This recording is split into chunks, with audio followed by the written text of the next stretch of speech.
तो ये चांद और सूरज के अंदर चमक पैदा हुई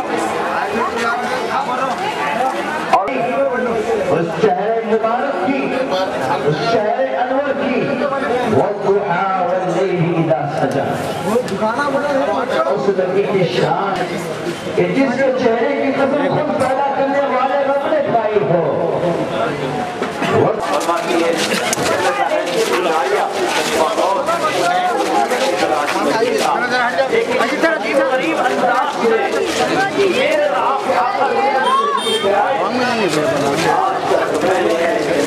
थोड़ा पीछे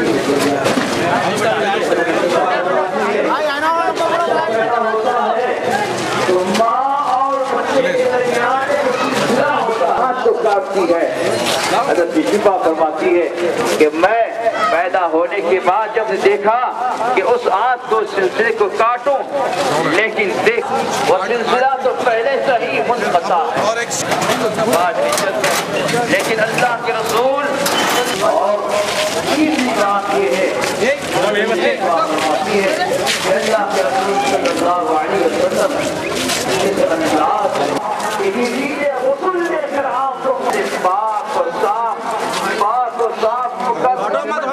थोड़ा साइड दो, इधर भाई गाड़ी इधर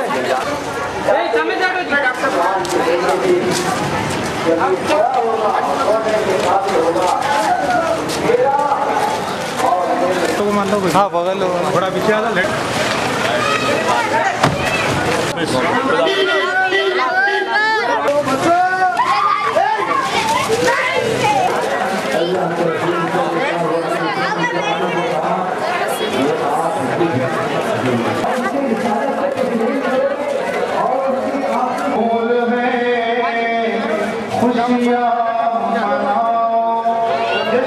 कभी अंसारी साहब और हफीज़ साहब, आसिफ साहब और मसूद साहब और ख़ुद बज़ाते मैं सब बैठ कर एक मशवरा करें कि तो काम को अंजाम देंगे।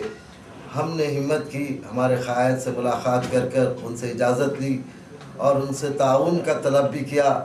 अल्हम्दुलिल्लाह उनका ताउन हमारे साथ तकरीबन 8 साल से होता चला आ रहा है और उस ताउन की बुनियाद पर बस्ती के भी अहबाब हमारा ताउन करते हैं, तो इस काम को अंजाम दे रहे हैं।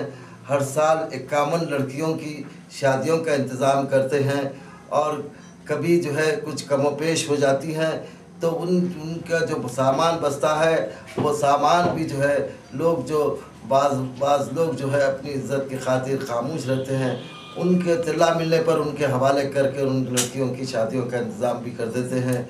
जैसे आज अब भी हमारे 51 शादियों का हम इंतज़ाम किए, लेकिन उसमें 14 लड़कियों की शादियों का अक़्द हो रहा है और मज़ीद जितने बचे हुए सामान हैं वो हम ऐलान कर चुके हैं कि इंशाअल्लाह ये भी जो है जो इज़्ज़त वाले हैं जिसको खामोशी से उनको उनके घर पर उसका सामान पहुंचा देकर उन बच्चियों के जो है शादियों का इंतज़ाम करेंगे। और ये सिलसिला हमारा जो है ये चलता रहा है।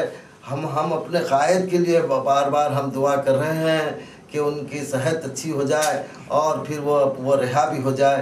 इसके ताल्लुक़ से जो है हम ये मेहनत कर रहे हैं। हमारी दुआओं को अल्लाह हमारा कबूल फरमाएंगे और ये सारी चीज़ें जो है ये थोड़ी वक्ती तौर पर तकलीफ़ है और राहत तो ज़रूर मिलेगी, क्योंकि तकलीफ़ का दूसरा रुख राहत का होता है और राहत लॉन्ग टाइम तक हमेशा के लिए चलती है। हम दुआ करते हैं अल्लाह से कि हमारे काम को जो है कामयाबी और कामज़न करने के लिए अल्लाह उसको कबूल फरमाए। आमीन। अल्हम्दुलिल्लाह रब्बिल आलमीन।